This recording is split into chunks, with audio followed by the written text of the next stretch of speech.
Praise the Lord. Welcome to this channel come to Jesus. मसीह में मेरे प्यारों, प्रभु यीशु मसीह के नाम में मैं आप सभी लोगों को यीशु मसीह के नाम में इस चैनल में स्वागत करता हूं। आप सबका स्वागत है। लगातार आप प्रभु के वचनों को इस चैनल के द्वारा सुन रहे हैं। प्रभु आपको बहुत ऐसे आशीष करे। तो चलिए आज भी हम प्रभु का एक और वचन को ध्यान करेंगे। उससे पहले हम एक छोटी सी दुआ करेंगे। स्वर्गीय पिता, हम आपको धन्यवाद करते हैं। आसमानी बाप, प्रभु आपके पवित्र वचन को सुनने के लिए हम यहाँ पर इकट्ठा हुए हैं।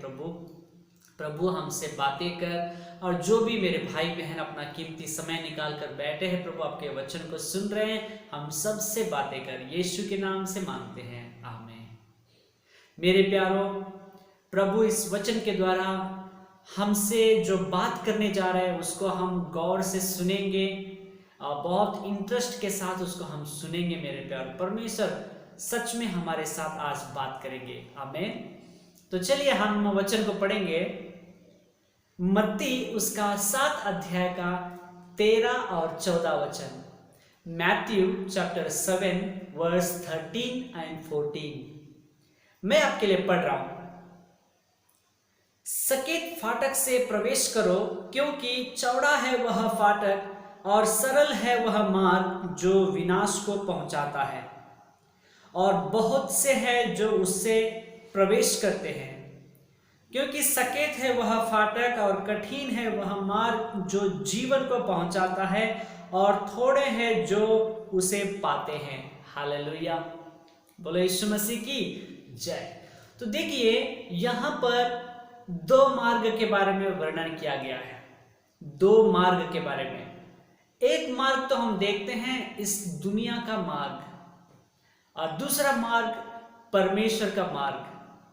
देखिए, इस दुनिया का मार्ग यहां पर उसके बारे में बताया गया है। चौड़ा है वह फाटक और सरल है वह मार्ग जो विनाश को पहुंचाता है, और बहुत से हैं जो उससे प्रवेश करते हैं। मेरे प्यारों, ये दुनिया का रास्ता चौड़ा है, यानी इस दुनिया का जो रास्ता है उसका फाटक चौड़ा है, उसका गेट चौड़ा है, और वो मार्ग सरल है। आसानी से उसमें हम प्रवेश कर सकते हैं, कोई कठिनाई नहीं है। इस दुनिया का मार्ग में हम चलने के लिए कोई नियम का फॉलो करने की जरूरत नहीं है, परमेश्वर का भय मानने की जरूरत नहीं है। मनमानी जी सकते हैं, जैसा आपका मन कहे वैसा आप कर सकते हैं। आपका पसंद का लाइफ को जी सकते हैं। चोरी कर सकते हैं, घात हत्या कर सकते हैं, नशे की चीजों को ले सकते हैं, नशापति कर सकते हैं, झूठ बोल सकते हैं, जो भी चाहे कर सकते हैं। परमेश्वर का विरोध काम भी, जो परमेश्वर का विरोध है, उन कामों को भी हम कर सकते हैं। कोई रुकावट नहीं है, क्योंकि इस रास्ता में कोई परमेश्वर का भय ही नहीं है। और जहां परमेश्वर का भय नहीं है वहां पर पाप का काम होता है। क्योंकि जो लोग परमेश्वर में रहते हैं वो परमेश्वर का भय मानते हैं। कोई गलत काम करने से उनको डर लगता है, नहीं परमेश्वर हमको देख रहा है, ऐसा डर उनके अंदर रहता है। लेकिन इस दुनिया के रास्ते में चलने का मतलब परमेश्वर का कोई भय नहीं है। मनमानी जी सकते हैं, आसानी से सरल रीति से हम जी सकते हैं, कोई कठिनाई नहीं है। लेकिन मेरे प्यारों, वचन को हम देखेंगे, वचन क्या बता रहा है।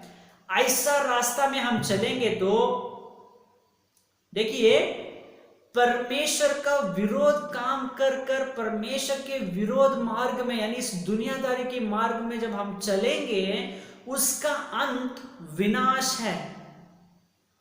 बहुत भयंकर है उसका अंत। ये दुनियादारी में तो 2 दिन की मौज मस्ती में जी लेंगे, 2 दिन की जिंदगी में मजा कर लेंगे, मनमानी जी लेंगे, लेकिन अंत में नरक जाना होगा, अंत में विनाश भोगना पड़ेगा। नरक में नरक की यातना भोगनी पड़ेगी, नरक में तड़पना पड़ेगा। वहां पे कोई सुकून नहीं है, कोई शांति नहीं है।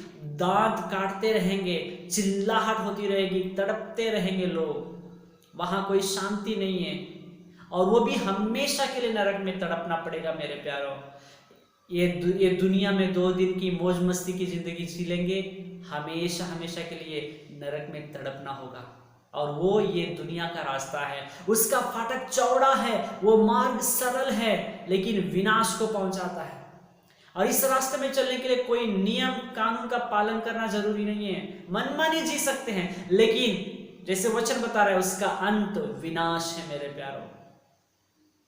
और दूसरा एक और रास्ता है, वो परमेश्वर का मार्ग है।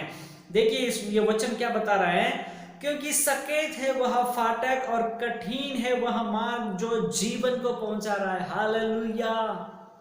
प्रभु यीशु मसीह का रास्ता है वो, परमेश्वर का मार्ग है वो, और इस मार्ग में चलने से हमें स्वर्ग राज्य मिलेगा। इसका परमेश्वर का वो जो मार्ग है उसका फाटक सकेत है, उसका फाटक सकरा है, और वो मार्ग कठिन है। मेरे प्यारों, परमेश्वर के मार्ग में चलना इतना आसान नहीं है जितना जैसे हम सोच रहे हैं। परमेश्वर के मार्ग में चलने के लिए काफी सारे नियम कानून का पालन करना पड़ेगा, परमेश्वर के आज्ञा का पालन करना पड़ेगा, परमेश्वर के इस वचन के अनुसार जीवन बिताना होगा, परमेश्वर का पसंद जीवन बिताना होगा। मेरे प्यारों, जो यीशु मसीह पर विश्वास करते हैं, उसको प्रभु करके ग्रहण करते हैं और परमेश्वर के मार्ग में चलना चाहते हैं, उनको कुछ चीजों को छोड़ना पड़ेगा, कुछ चीजों को त्यागना पड़ेगा। ये दुनियादारी की चीजें, जैसे इस दुनियादारी की मार्ग में चलकर हम जो कर रहे थे, जो परमेश्वर के विरोध काम है, चोरी, झूठ, हत्या, चुगली करना, नशापति करना, जो भी प्रभु का विरोध काम है, इन सारे कामों को हमें छोड़ना पड़ेगा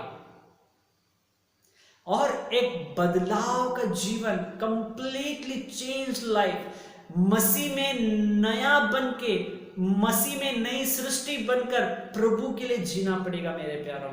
और हाँ, ये कठिन है, क्योंकि ये दुनिया में रहकर इस दुनियादारी की सारी चीजों को छोड़कर परमेश्वर के लिए पवित्र जीवन बिताना कठिन है। इसलिए प्रभु का वचन बता रहा है ना, परमेश्वर का उस मार्ग, उसका फाटक सकरा है और वो मार्ग कठिन है, उसमें चलना कठिन है, इतना आसान नहीं है, क्योंकि सारी दुनियादारी की चीजों को छोड़कर एक पवित्र जीवन जीना है, परमेश्वर के आज्ञा के अनुसार जीवन बिताना है। ये कठिन है, फिर भी हम परमेश्वर के उस मार्ग में हम चल सकते हैं, चाहे वो कठिन हो, फिर भी हम उसमें चल सकते हैं। कैसे? ये हमारे बल से मुश्किल है। परमेश्वर के उस पवित्र मार्ग में चलना, एक पवित्र जीवन बिताना हमारे बल से ये मुश्किल है, लेकिन पवित्र आत्मा हमको मदद कर सकता है। मेरे प्यारों, परमेश्वर का पवित्र आत्मा हर दम हमारे साथ रहकर हमको पल पल में हमारी मदद कर सकता है। पवित्र आत्मा हमको अगुवाई कर सकता है, कौन सा काम करना है, कौन सा काम नहीं करना है, वो हमें बताता है। हम परमेश्वर को प्रतिदिन प्रार्थना करना है और परमेश्वर से मदद मांगना है कि प्रभु, आज का दिन मुझे आपकी राह में चलना है, आपके मार्ग में चलना है, चाहे वो कठिन क्यों न हो। पवित्र आत्मा मुझे इतना सामर्थ्य दे, मुझे मदद कर कि मैं आपके पसंद की जिंदगी जी सकूं, मैं आपकी महिमा कर सकूं। और पवित्र आत्मा जब आपकी मदद करेगा, आप अद्भुत रीति से परमेश्वर के मार्ग में चल सकते हैं। और साथ ही साथ प्रभु का वचन हमको मदद कर सकता है। रोज इस प्रभु के वचन को हमें पढ़ना है और सुनना है कि क्या प्रभु मुझसे आज बात कर रहा है, प्रभु क्या चाहता है मुझसे कि मैं आज करूं। प्रभु के वचन को रोज पढ़ना है, उसको ध्यान करना है, क्योंकि परमेश्वर का ये पवित्र वचन जीवित है, प्रबल है, दो-धारी तलवार से भी चौका है, हमारे जीवन को बदल सकता है। परमेश्वर के रास्ता में चलने के लिए, एक पवित्र जीवन जीने के लिए हमें मदद कर सकता है। हालेलुया। दाऊद कहता है, जवान अपनी जवानी के पापों से कैसे बच सकता है? प्रभु, तेरे वचन के अनुसार चलने से, तेरे वचनों को मानने से और तेरे वचनों के अनुसार चलने से जवान अपनी जवानी के पापों से बच सकता है। मेरे प्यारों, प्रभु का वचन पवित्र है। इस प्रभु के वचन के अनुसार हम जीवन बिताएंगे तो, प्रभु के वचन के अनुसार चलेंगे तो हम पाप से बच सकते हैं। पवित्र आत्मा की सहायता से हम पवित्र जीवन जी सकते हैं। उसके लिए हमें प्रतिदिन प्रभु से प्रार्थना करनी होगी, प्रभु से लगातार प्रार्थना करके मांगना है, प्रभु के साथ एक गहरा रिश्ता बनाना है और प्रभु से प्रार्थना करना है कि प्रभु मुझे आपके पवित्र मार्ग में चलने के लिए मुझे सहायता करो। प्रभु के वचन के द्वारा, पवित्र आत्मा के द्वारा, पवित्र आत्मा की सहायता से, प्रभु के वचन के सहायता से परमेश्वर आपको अपने पवित्र मार्ग में चलने के लिए आपकी मदद कर सकता है। मेरे प्यारों, इसलिए आज हम प्रभु से प्रार्थना करेंगे, प्रभु से कहेंगे कि प्रभु मुझे आप सहायता करो, आपके पवित्र मार्ग में चलने के लिए सहायता करो। परमेश्वर का मार्ग कठिन है, उसका फाटक सकरा है, फिर भी हम उसमें चल सकते हैं पवित्र आत्मा की सहायता से, परमेश्वर के वचन के अनुसार चलने से, परमेश्वर के साथ, परमेश्वर से प्रार्थना करके मदद मांग के हम परमेश्वर के उस मार्ग में चल सकते हैं। और देखिए, प्रभु का मार्ग में चलने से प्रभु का मार्ग जीवन को पहुंचा रहा है। हालेलुया। भले वो कठिन है चलना, प्रभु के मार्ग में चलना भले कठिन है, उसका फाटक सकरा है, फिर भी हम उसमें चलने के लिए पवित्र आत्मा हमारी सहायता कर सकता है, प्रभु का वचन हमको मदद कर सकता है और अंत में हम परमेश्वर के राज्य में हमेशा का जीवन में हम प्रवेश कर सकते हैं। हालेलुया। प्रभु का मार्ग जीवन को पहुंचा रहा है। इसीलिए मेरे प्यारों, मैं आपसे यही निवेदन करता हूं, आप प्रभु का मार्ग को चुन लीजिए, चाहे वो कठिन हो, पवित्र आत्मा आपको मदद कर सकता है, प्रभु के वचन आपको मदद कर सकता है और आप अद्भुत रीति से प्रभु के मार्ग में चल सकते हैं और अंत में प्रभु के साथ हमेशा की जिंदगी आप पा सकते हैं, स्वर्ग राज्य में हमेशा हमेशा हम जी सकते हैं। प्रभु इस वचनों के द्वारा आपको बहुत ऐसे आशीष करे। तो चलिए एक छोटी सी प्रार्थना करेंगे। स्वर्गीय पिता, हम आपका धन्यवाद करते हैं मेरे भाई बहन जो आपको प्रभु आपके पवित्र वचन को सुने हैं। प्रभु मदद कर प्रभु, ताकि हम आपके पवित्र मार्ग में चल सके प्रभु जी। और आपके मार्ग में चलना प्रभु कठिन है, फिर भी पवित्र आत्मा आप हमारी सहायता करना प्रभु, आपके वचनों के द्वारा हमसे बातें करना, आपके वचन के अनुसार जीने के लिए हमारी मदद करना। विशेष मेरे भाई बहन जो सुन रहे हैं प्रभु, उनको भी मदद कर। सारी महिमा आपको देते, ये प्रार्थना प्रभु यीशु मसीह के नाम से मांगते हैं, आमीन। प्रभु इस वचनों के द्वारा आपको बहुत ऐसे आशीष करे। अगर कोई नए हैं, कृपया इस चैनल को सब्सक्राइब कर लीजिए, दूसरों तक भी शेयर कीजिए, ताकि प्रभु का वचन और भी बहुतों तक पहुंच पाए। प्रभु आप सबों को बहुत ऐसे आशीष करें। एक और नए वीडियो के साथ हम फिर से मिलेंगे, तब तक सबको जय मसीह की, आमीन।